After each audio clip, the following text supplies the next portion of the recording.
കർത്താവിൻ്റെ നാമം മഹത്വപ്പെടുമാറാകട്ടെ. प्रभु यीशु मसीह का नाम की महिमा हो.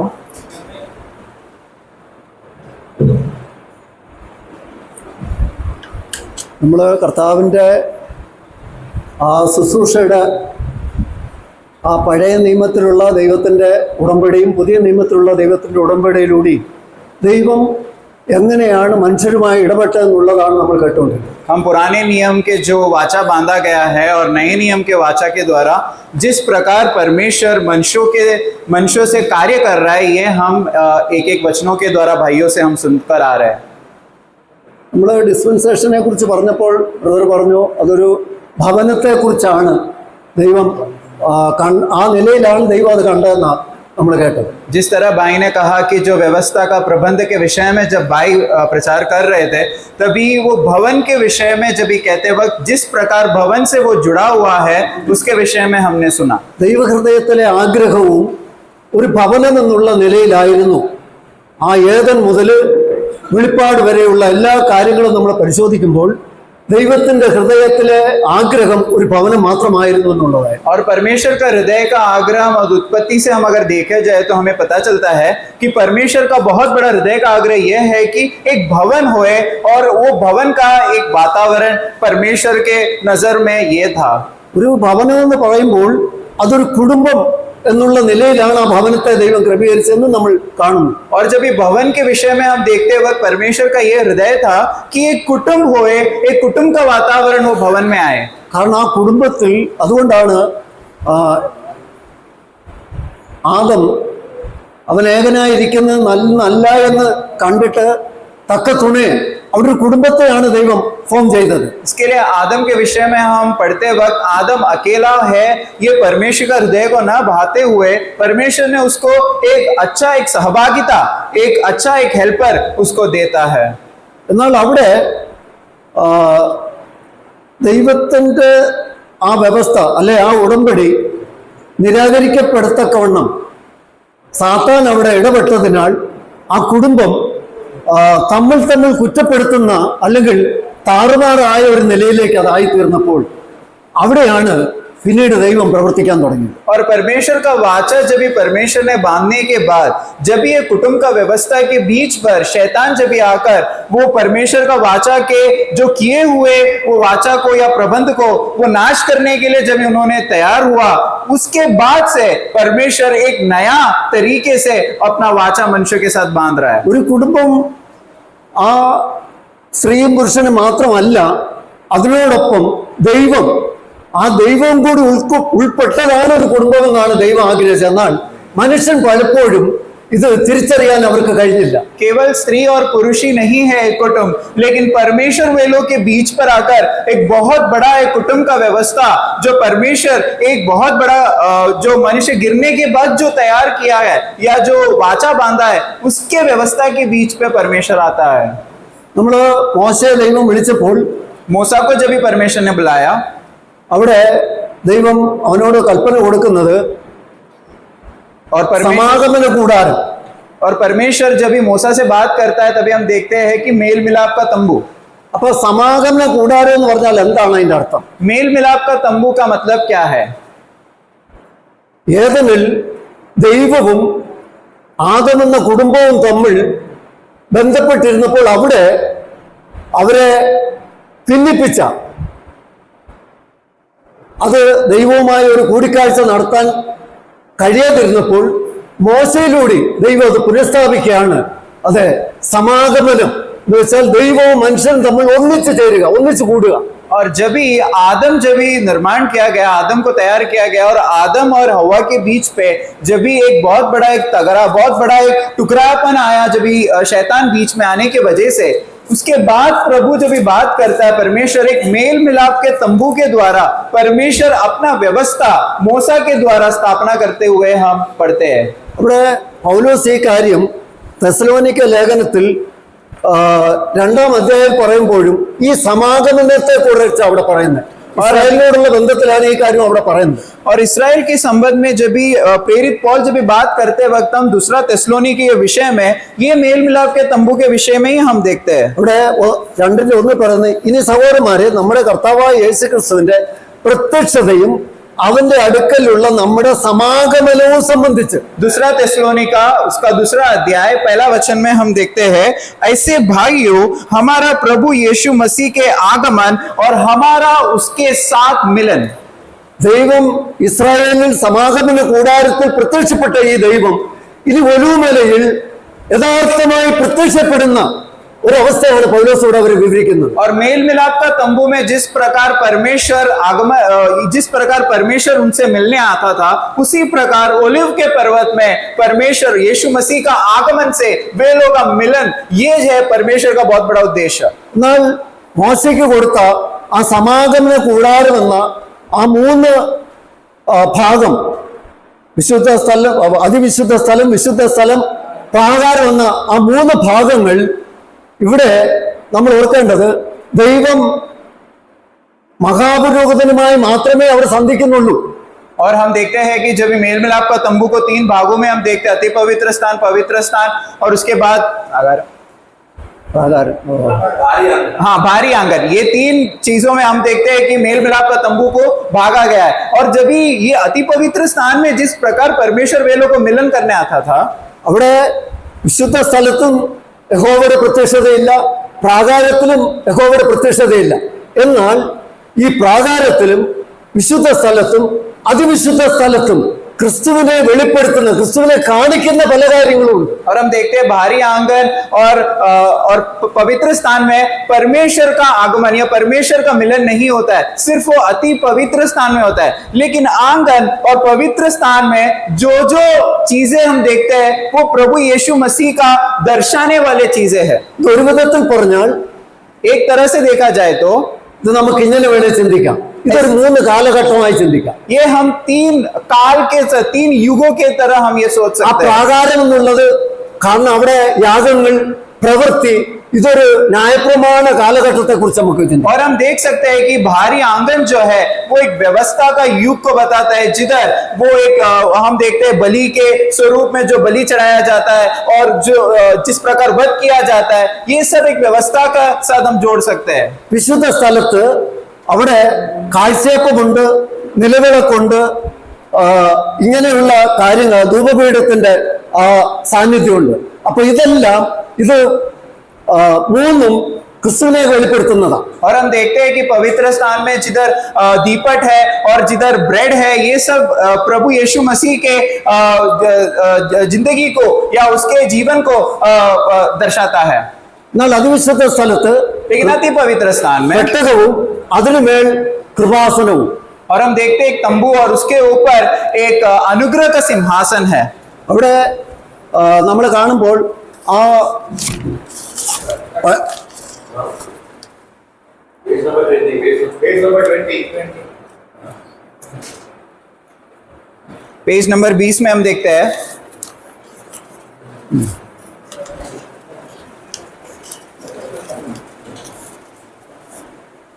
അവിടെ അതിപരിശുദ്ധ സ്ഥലത്ത് പെട്ടകവും അതിന്റെ മേൽ കൃപാസനവും. और हम देखते हैं कि अति पवित्र स्थान में जो है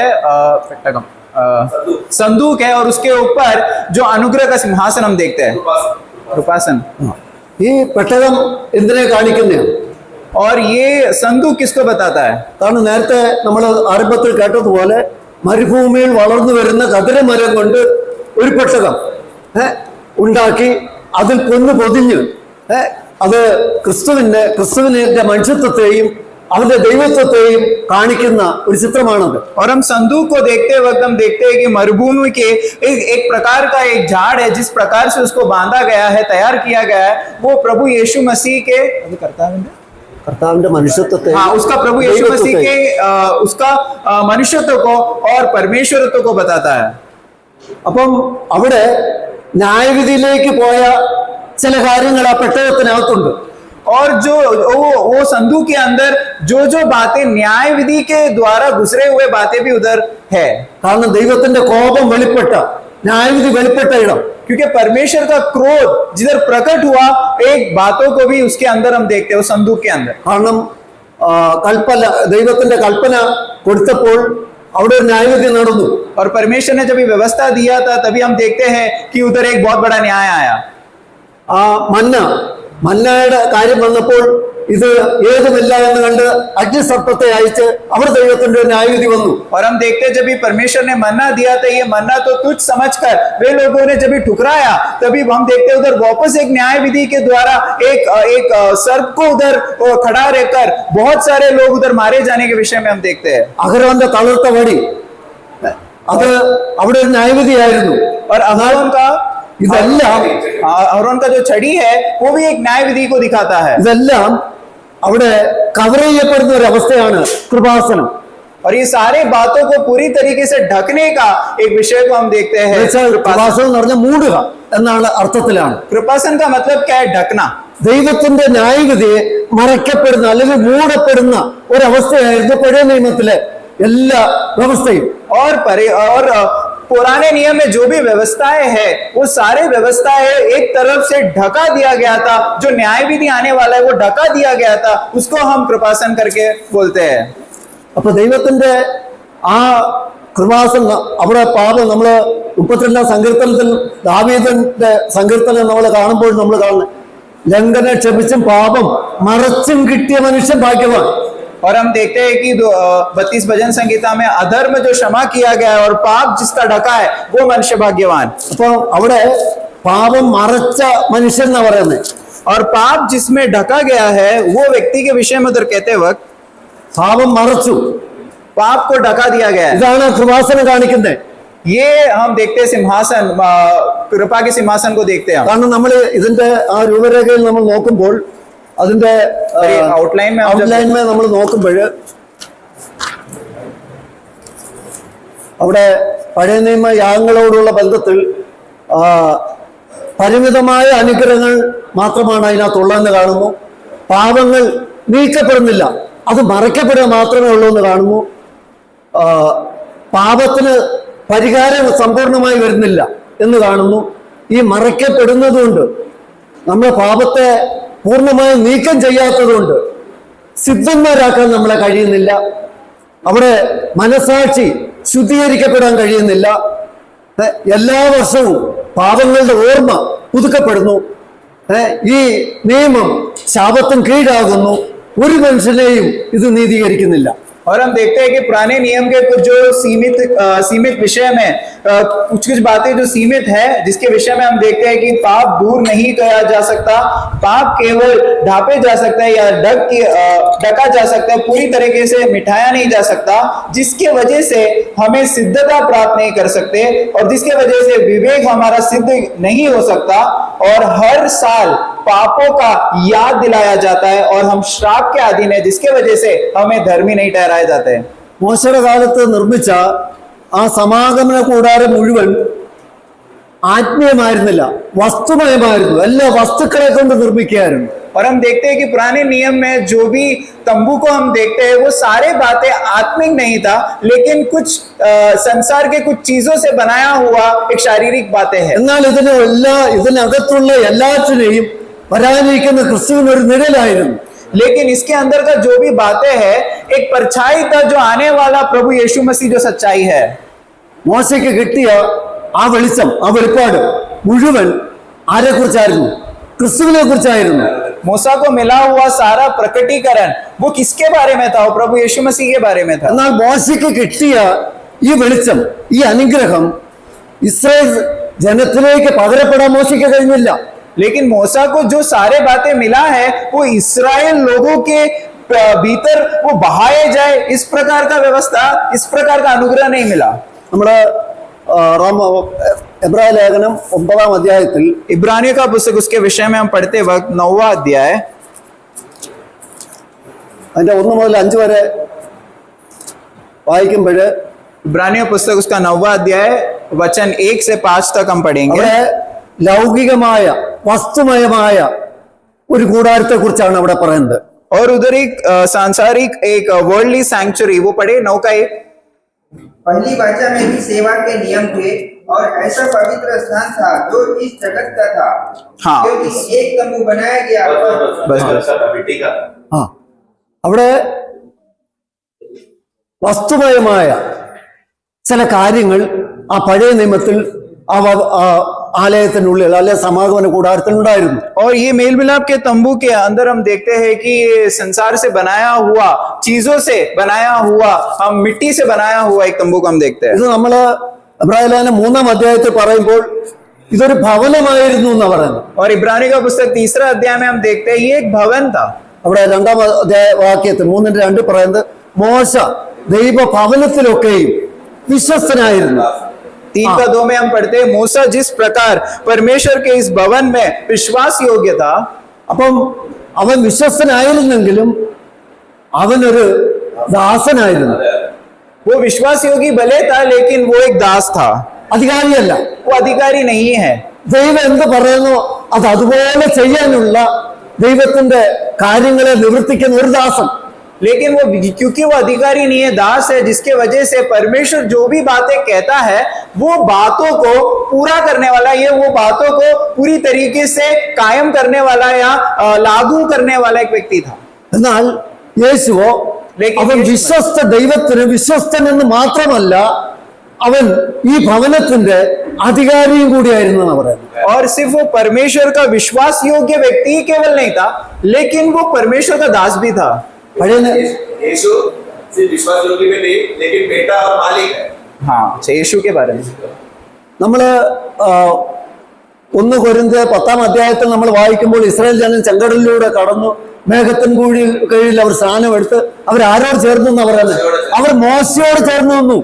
पहला कोरिन्थी 10वां अध्याय में हम देखते हैं कि वे लोग तो एक साथ तो निकल पड़े मिस्र देश से, लेकिन वो लोग एक बहुत बड़ा एक सी वो लोग ने क्रॉस किया. ये सब वो लोग जब जा रहे थे और बहुत बड़ा एक मेघ या क्लाउड वो लोग के ऊपर था, ओवरशैडो कर रहा था.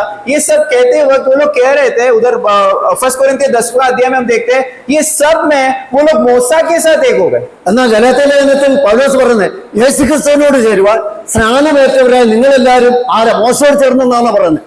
ക്രിസ്തുവിനെ ധരിച്ചിരിക്കുന്നു. तो हम देखते हैं कि गलती का पुस्तक में क्योंकि तुम्हें यीशु मसीह के साथ जुड़ जाने के लिए तुम्हें एक बपतिस्मा के द्वारा तुम्हें बपतिस्मा किया गया है. അപ്പൊ ഇവിടെ ഇസ്രായേൽ ജനം മോശയോട് ചേർന്ന് നിന്ന് എങ്കിലും മോശ ക്രിസ്തുവിനെ വെളിപ്പെടുത്തിയ ഈ വെളിപ്പാട് ഇസ്രായേൽ ജനത്തിന് കിട്ടിയില്ല. और मूसा को जिस प्रकार അവർ മേഘത്തിന്റെ കീഴിലൂടെ സ്നാനമേറ്റ് അവർ മോശയോട് ചേർന്നുവെങ്കിലും അവർ ആ മോശയ്ക്ക് കിട്ടിയ വെളിച്ചം, മോശയ്ക്ക് ക്രിസ്തുവിനെ കുറിച്ച് ആ വെളിപ്പാട് കിട്ടിയ, പക്ഷെ ഈ ക്രിസ്തുവിനെ മോശയിലൂടെ അവർക്ക് കിട്ടിയില്ല. तभी ये लोग मूसा के साथ तो था लेकिन मूसा को जिस प्रकार यीशु मसीह का प्रकटीकरण हुआ वो प्रकटीकरण ये इस्राएल लोगों के नजदीक नहीं आ पाया, इस्राएल लोगों को प्रकट नहीं हुआ.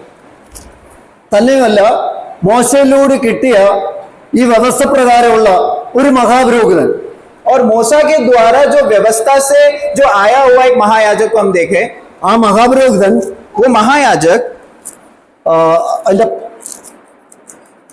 10:1 പറയുന്നത്, इब्रानियों का पुस्तक 10वां अध्याय पहला वचन हम पढ़ते हैं.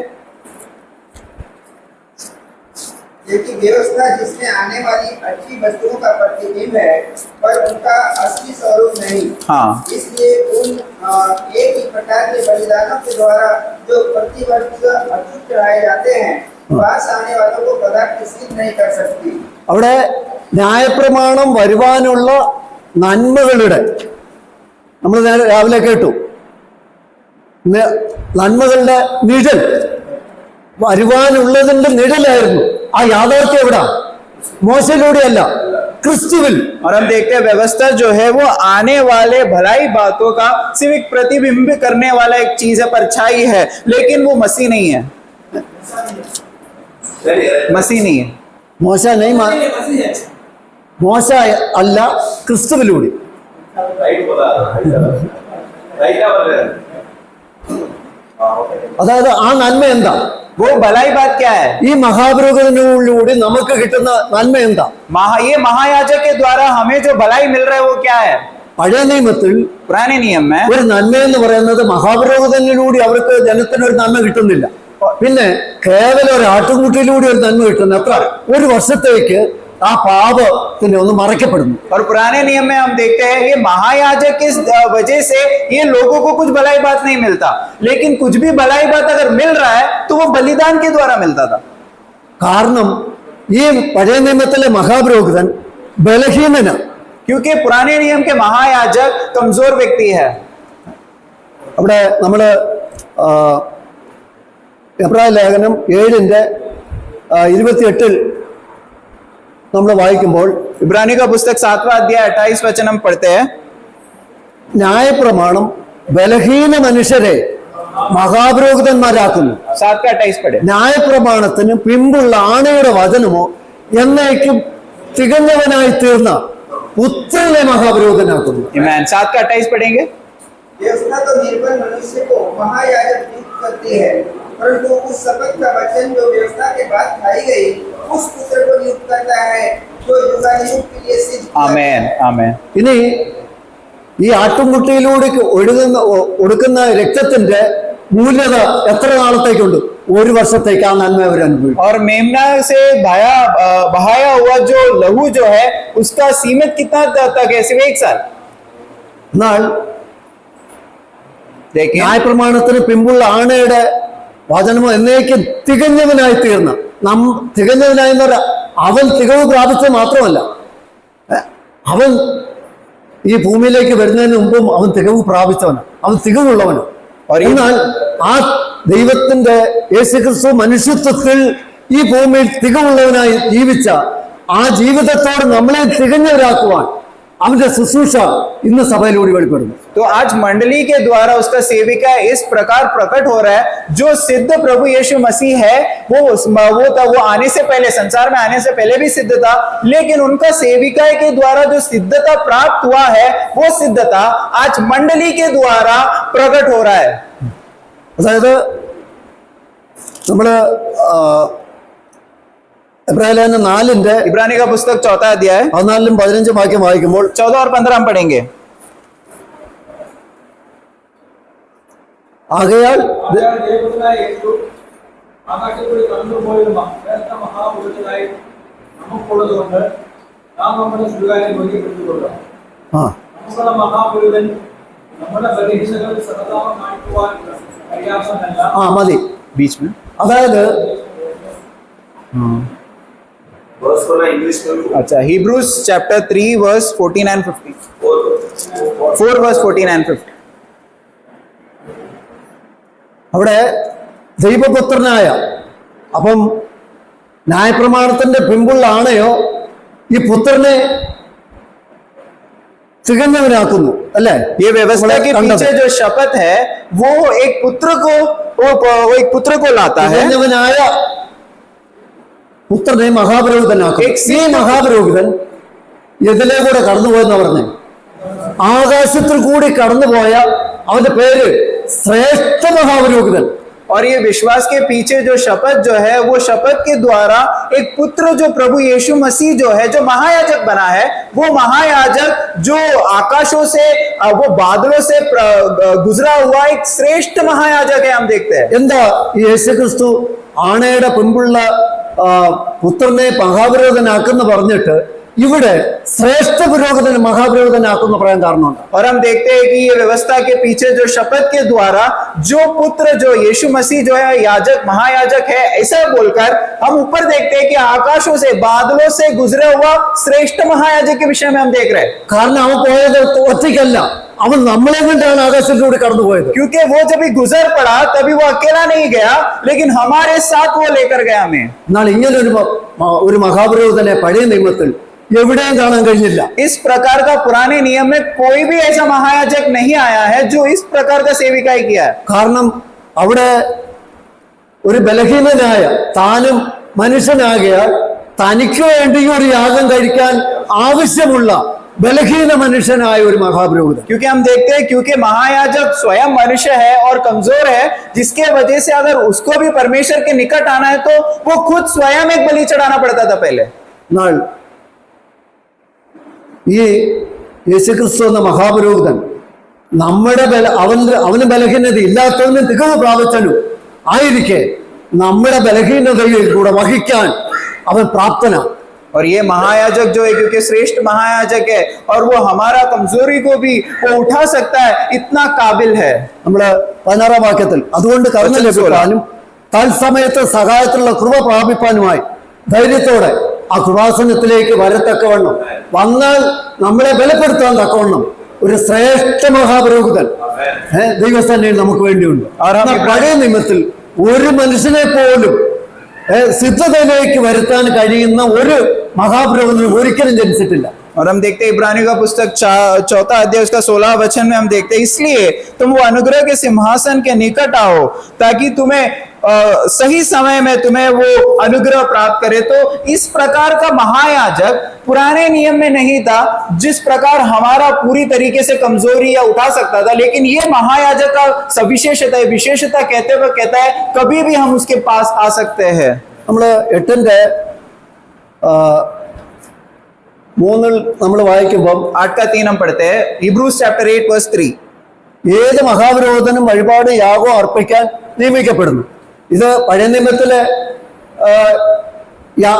മഹാപുരോഹിതനെ കുറിച്ചാണ് പറയുന്നത്. കാരണം മഹാപുരോഹിതന്മാരെ ഒരാളല്ല, അനേക മഹാപുരോഹിതന്മാർ വന്നിട്ടുണ്ട്. അവരെല്ലാവരും എന്ത് ചെയ്യുന്നെന്ന് പറയുന്നത് വഴിപാടും യാഗവും അർപ്പിക്കാൻ 8:3 पढ़ेंगे. നിയമിക്കപ്പെടുന്നു. हर एक महायाजक भेंट और बलिदान चढ़ाने के लिए ठहराया जाता है. इस कारण अवश्य है कि इस याजक के पास भी कुछ चढ़ाने के लिए हो. അവർ നിയമിതരാകുക. और वे लोग नियुक्त किए गए महायाजक लोग हैं जो भेंट और बलिदान चढ़ाते थे. അവിടെ ഒരു യാഗത്തിന് വേണ്ടി ആട്ടുകുട്ടിയെ കൊണ്ടുവരുന്നു. क्योंकि एक बलि के लिए वे लोग एक मेमना को लेकर आता था. കാരണം ഈ ആട്ടുകുട്ടിയെ കൊണ്ട് വരുന്നതിന് മുമ്പേ മഹാപുരോഹിതൻ എവിടെ ഉണ്ട്? ആലയത്തിലുണ്ട്. और ये मेमना को लेके आने से पहले ये महायाजक कहाँ है? वो तंबू में है, मेल मिलाप के. ഈ ആട്ടുകുട്ടിയെ അർപ്പിക്കാൻ വേണ്ടിയാണ് ഒരു ജനത്തിന് വേണ്ടി മഹാപുരോഹിതനെ ദൈവം കൊടുത്തത്. क्योंकि परमेश्वर ने महायाजक को क्यों दिया? ताकि लोगों के लिए, वो लोग का पाप के विषय में एक महायाजक होना जरूरी है जो बलिदान करे वे लोगों के लिए. എന്നാൽ അതിന്റെ 3-ന്റെ ബി പാർട്ടിൽ അർപ്പിക്കാൻ ഇവനും വല്ലതും വേണം. 8:3 का बी पार्ट पढ़ेंगे.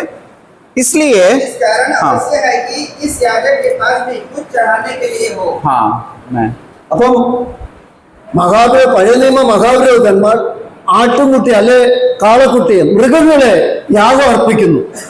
लेकिन इसके लिए हम देखते हैं पुराने नियम के महायाजक लोग वो बलि चढ़ाते थे, वो एनिमल्स को लेकर, मृगों को लेकर, जानवरों को लेकर. എന്നാൽ യേശു ക്രിസ്തു लेकिन यीशु मसीह അവനെ തന്നെ അർപ്പിക്കുന്നു. यीशु मसीह अपने आप को वो पूरी तरीके से बलिदान चढ़ा रहा है. അവനെ തന്നെ നമ്മുടെ പാപപരിഹാരത്തിനായിട്ട് അർപ്പിക്കപ്പെട്ടിട്ടാണ് അവൻ മഹാപുരോഹിതനായത്. और वो हमारे पापों के हल के विषय में वो अपने आप को बलि चढ़ाने के बाद वो एक महायाजक के पद में वो खड़ा है. അതുകൊണ്ടാണ് അവൻ ശ്രേഷ്ഠ മഹാപുരോഹിതനാണെന്ന് പറയുന്നത്. इसके लिए हम देखते हैं कि उसका पद जो है वो श्रेष्ठ महायाजक का पद भी दिया गया है. അപ്പോൾ തന്നെ तभी ही അവൻ രാജാവുമാണ്. वो राजा भी है. കാരണം ഈ 3 വ്യക്തിത്വമുള്ള ഒരാളായിട്ടിരുന്ന പഴയ നിയമത്തിൽ ആരുമില്ല. और इस प्रकार का 3 रोल जो एक व्यक्ति में है, इस प्रकार का कोई भी व्यक्ति पुराने नियम में हम नहीं देखते. നമ്മുടെ കർത്താവായ യേശു ക്രിസ്തു ഏകയാഗം കഴിച്ചിട്ട് അവൻ ദൈവത്തിന്റെ വലത്ത് ഭാഗത്ത് മഹാപൗരോഹിത്യത്തിനായി അവൻ നമുക്ക് വേണ്ടി ഇന്നുണ്ട് എന്നുള്ളതാണ്. और हम देखते हैं प्रभु यीशु मसीह के एक बलिदान के द्वारा सदा समय के लिए, सदा काल के लिए, हमारा पापों का छुटकारे के लिए वो हमारे लिए वो महायाजक के पद में अभी है. നമ്മള് യെശയ്യാ 53-ന്റെ 10 നമ്മൾ കാണുന്നു. നമ്മള് രാവിലെ നമ്മൾ കേട്ടു, അതായത് സമാഗമന കൂടാരം ക്രിസ്തുവിന് വരേണ്ട കഷ്ടങ്ങളായിരുന്നു എന്ന് കാണുന്നു. और हम सुबह देखे थे कि मेल मिलाप का जो तंबू है वो मसीह को आने वाला एक कष्ट को दर्शाता है. അവിടെ യെശയ്യാ 53-ന്റെ 10 വായിക്കുമ്പോൾ ഐസായ का पुस्तक उसका 53 अध्याय वचन 10, ഐസായ चैप्टर 53 वर्स 10. അവനെ തകർത്തുകളാൻ യഹോവയെ ദുഃഖം തോന്നി. അവനെ ദുഃഖം വരുത്തി. അവന്റെ പ്രാണനോട് അകൃത്യാഗമായി തീർന്നിട്ട് അതെ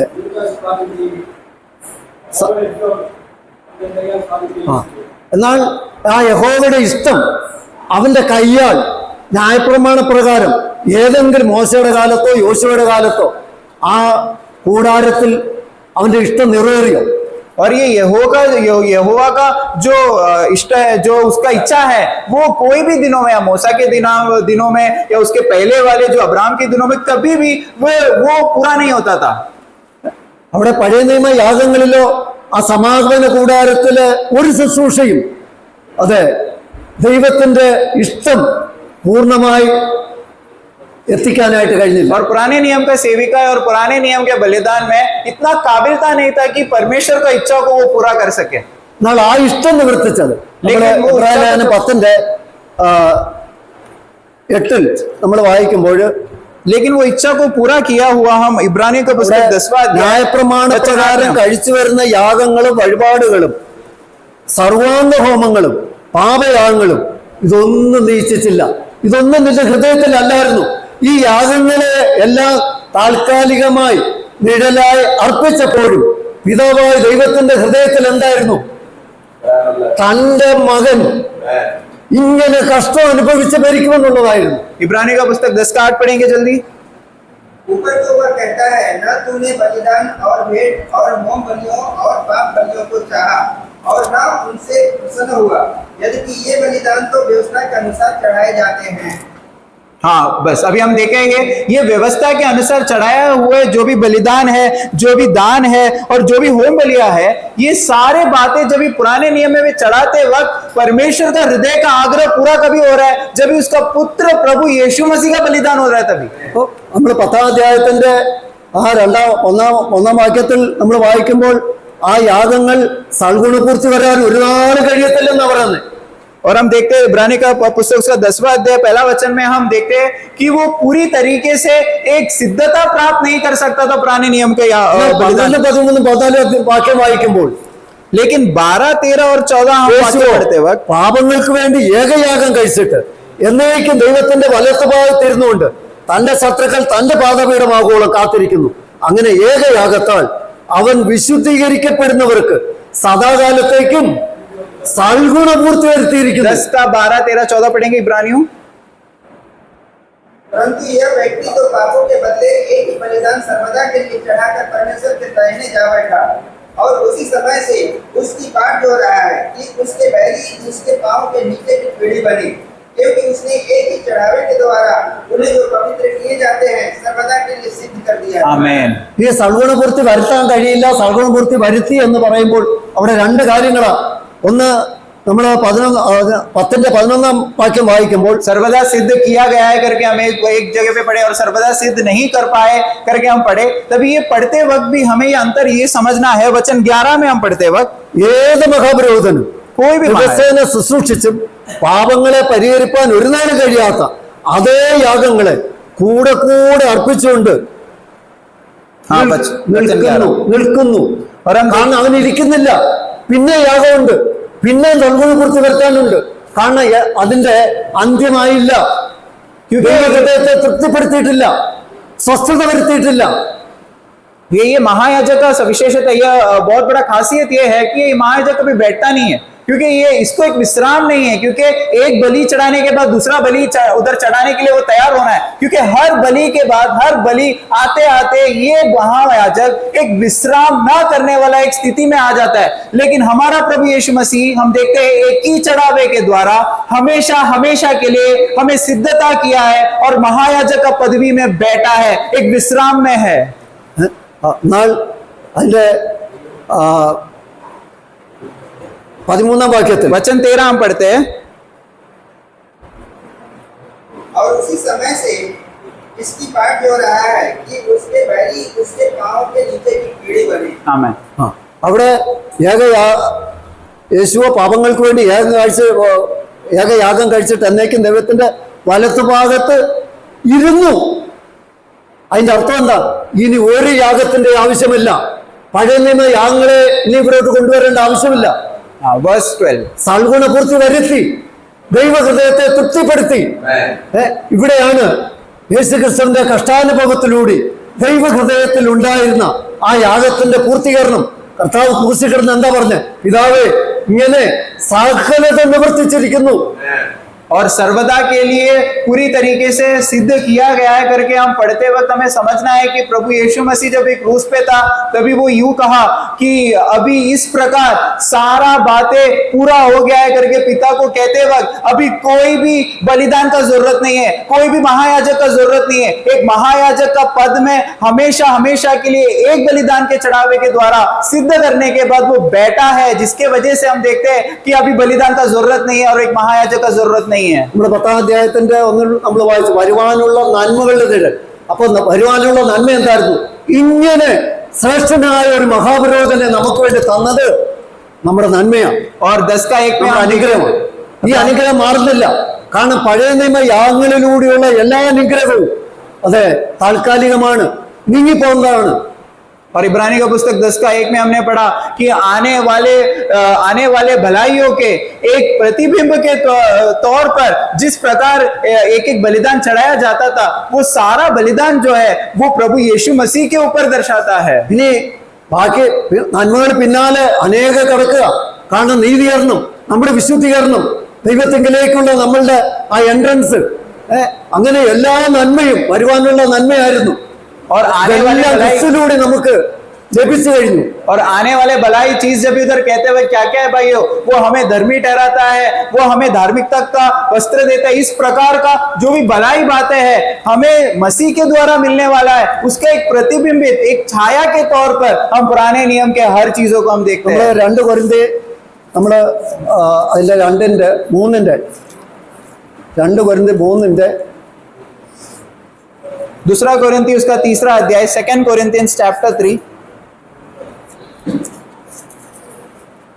അതിന്റെ 7 വായിക്കുമ്പോൾ चैप्टर 3 verse 7 2 കല്ലിൽ कोरिन्थियंस അക്ഷരമായി കൊത്തിയിരുന്ന മരണ ശുശ്രൂഷ നീക്കം വരുന്നതായ മോശയുടെ തേജസ് നിമിത്തം ഇസ്രായേൽ മക്കൾക്ക് അവന്റെ മുഖത്ത് നോക്കിക്കൂടാതെ വണ്ണം തേജസ്സുള്ളതായെങ്കിൽ ആത്മാവിന്റെ ശുശ്രൂഷ അധികം തേജസ്സുള്ളതായിരിക്കില്ലയോ? दूसरा कोरिन्थी 3 का 7 पढ़ेंगे जल्दी। ഇവിടെ यदि मृत्यु की वह वाचा जिससे अक्षर पत्रों पर खोदे गए थे यहाँ तक तेजोमय हुई कि मूसा के मुंह पर के तेज के कारण जो घटता भी जाता था, इस्राएली उसके मुंह पर दृष्टि नहीं कर सकते थे। मैं അവിടെ നമ്മൾ കാണുന്നത് ഈ ന്യായപ്രമാണം കയ്യിൽ പിടിച്ചിരുന്ന മോശയുടെ ത്വക്ക് പ്രകാശിച്ചു.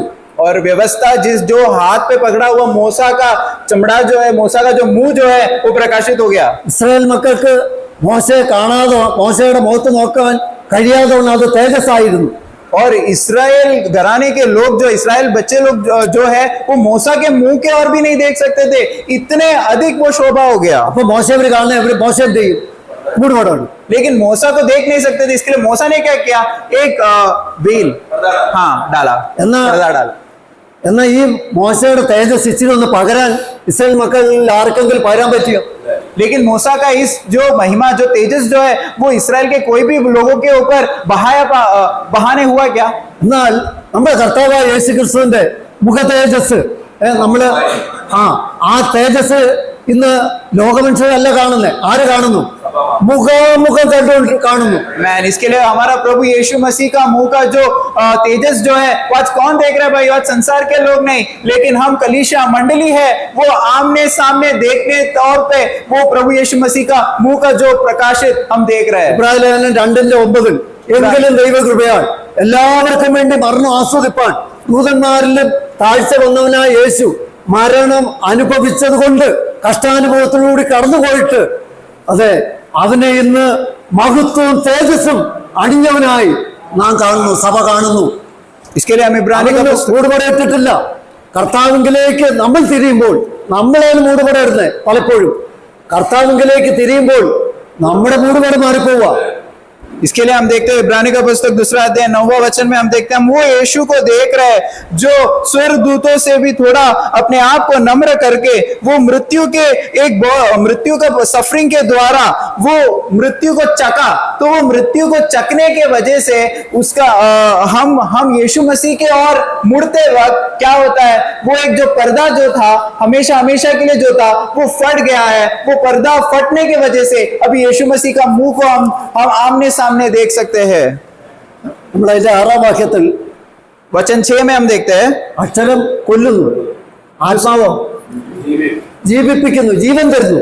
दूसरा कोरिन्थी 3:6 में हम देखते हैं अक्षर जो है वो मृत्यु लाता है लेकिन आत्मा जो है वो जीवन देता അപ്പൊ ഈ है. തേജസ്, മോശയുടെ മുഖം തേജസ്സായി തീർന്ന ഈ അക്ഷരമായ, കല്ലിൽ കൊത്തിയ അക്ഷരമായ ഈ ന്യായപ്രമാണം, ഈ അക്ഷരം നമ്മളെ എന്ത് ചെയ്യുന്ന പറയുന്നത്?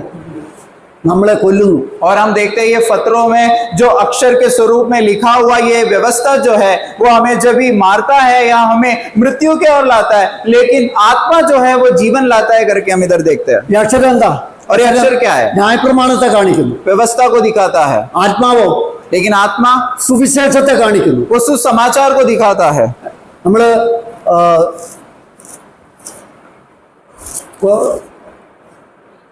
രണ്ട് തിമോത്തി 1 दूसरा तिमोथी उसका पहला अध्याय 2 तिमोथी चैप्टर 1 അവിടെ 10 വാക്യം. वर्स 10. ഇപ്പോൾ മരണം നീക്കുകയും സുവിശേഷം കൊണ്ട് ജീവനും അക്ഷയതയും വരുത്തുന്നു. वचन 10 पढ़ेंगे.